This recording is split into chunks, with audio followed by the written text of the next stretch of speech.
If you enjoy our content, please subscribe so you never miss an update. Deep within the wild, dark mountains, a young man named Guo faced the night that would forge him anew.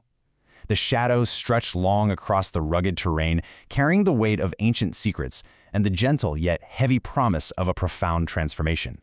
He wandered slowly into a hidden, silent valley.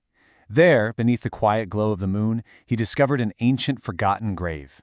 Carved into the cold stone wall was a staggering inscription left by the sword demon, Dugu Kubai.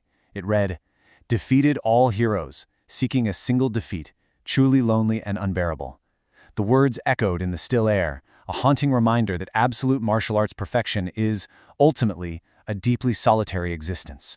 Chapter 1. The Giant Condor's Secret. Stepping away from the resting place of the sword demon, Guo encountered a guardian of unimaginable proportions. A towering condor stood before him. It was a creature of stark, rugged beauty, an immensely large bird with sparse feathers, thick, sturdy legs, and a striking blood-red crest. But more mesmerizing than its form was its movement. The great bird was locked in a deadly dance with a venomous giant serpent.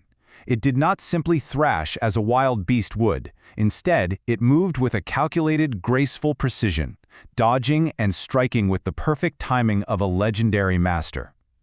Drawn into the rhythm of this ancient battle, Guo stepped forward to help the noble bird, quietly earning its respect in the moonlit valley. Chapter 2. A Deadly Brotherly Feud. As he left the tomb behind, the peaceful calm of the night was shattered by a sorrowful sound. An older martial artist, Wu Tong, wept bitterly in the wilderness. Before him stood his two sons, the Wu brothers, their weapons drawn against one another. It was a tragedy born of a shared, blinding obsession for the same woman, Guo Fu. Their stances reflected their very souls. The elder, Dunru, stood stoic and heavily defensive, his movements driven by a quiet, lethal resolve. Facing him was his younger brother, Xiuwen, highly agile, quick-witted, and pressing a fierce offensive. Perfectly matched in their deadly arts, their clash promised only a heartbreaking mutual destruction. Chapter 3. Guo's Masterful Deception. Seeing the father broken by grief, Guo stepped quietly into the clearing. He knew that raw force would not save them, and so he wove a web of psychological mastery. With calm confidence, he spoke into the night, falsely claiming that Guo Fu was already his secretly betrothed fiancée. Instantly, the brothers' deadly fury shifted away from each other and turned entirely upon him. To further soften their pride, he plucked a simple tree branch, stripped it of its leaves, and promised to fight them both using only the techniques of their own master's wife.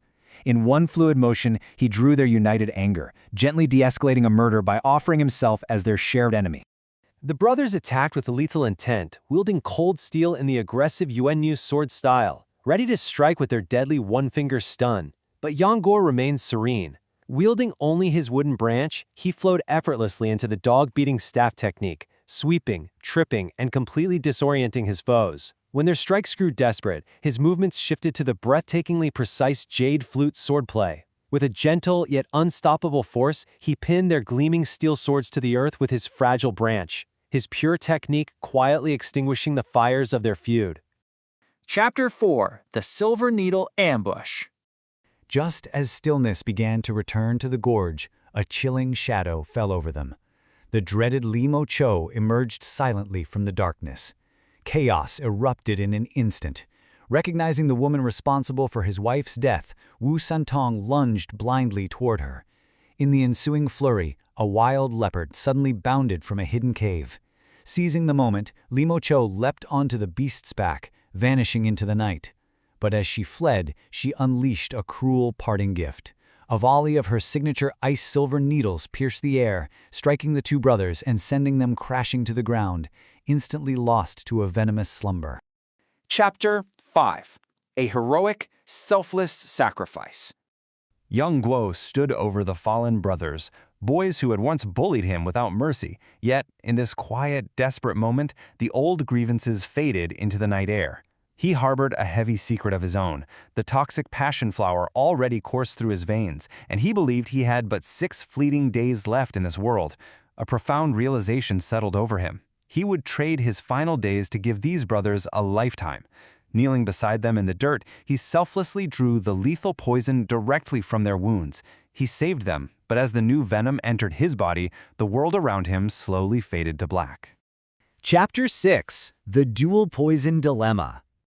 When his eyes finally fluttered open, he was not greeted by the afterlife, but by the soft morning light of Shangyang City. 7 entire days had slipped away. He should have perished from either the passion flower, a biological manifestation of toxic romantic entanglement, or the sheer physical malice of the ice silver needle. Yet a wise Indian monk stood by his bedside, marveling at the poetic irony within the young hero's veins.